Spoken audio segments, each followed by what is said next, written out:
Hello, everyone. My name is Cassandra, and I've been getting this information for a couple of years now, but I've just recently implemented it into my life, into every area of my life, because that's just what happens.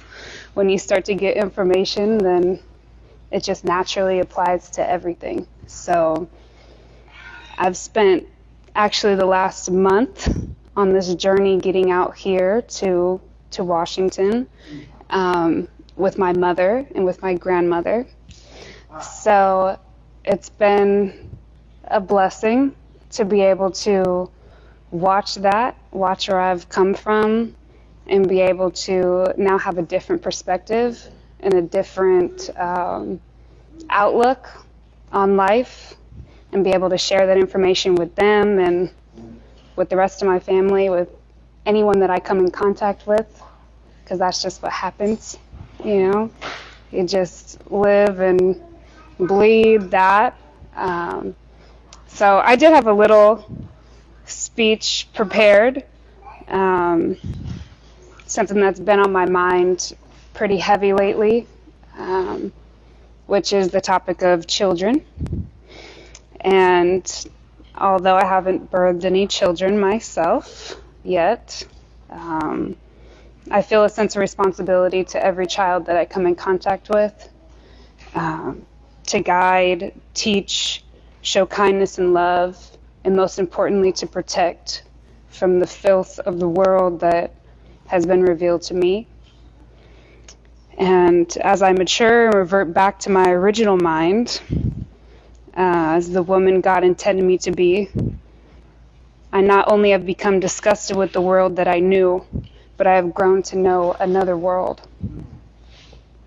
A beautiful one that no matter what challenges I've faced or will face, tragedy, abuse, being told that I may never have children, addiction to alcohol, drugs, food, money, sex, none of that is big enough to distract me from being the woman I need to be and having faith in God's plan.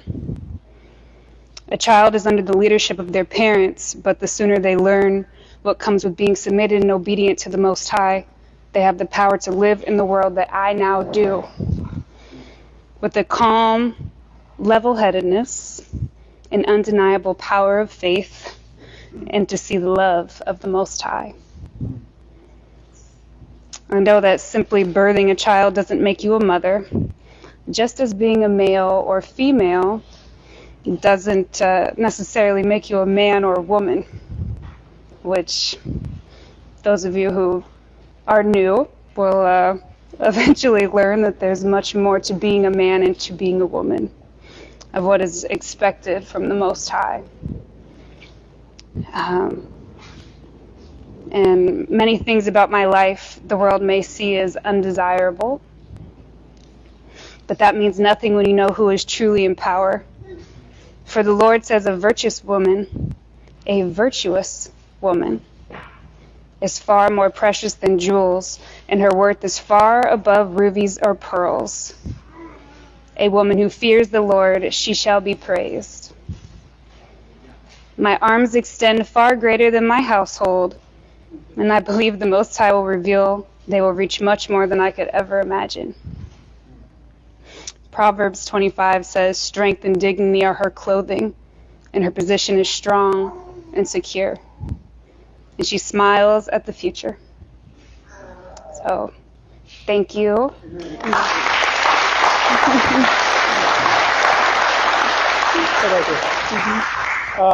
Let me give you guys some depth of Tori and some others that will come up. Cassie, I want you to understand that I dedicated every Wednesday night to this area, to reach this area, to evangelize this area, so to speak, right? And committed to that. Remnant members from all over the country left where they were to come be here in Seattle, Washington, to help me do what we come to do. So I want you to understand, not only these people are here today, a lot of them have left to come and move here to build with me as we do this work in Seattle, Washington, from all over the country. Understand how big that is. And she's one of those. With no hesitation at all whatsoever. The second that you say go, we go. There's been a lot of trials and errors. We're still in the process of that.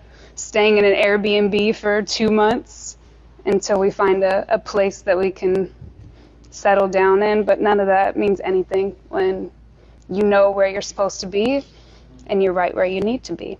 So.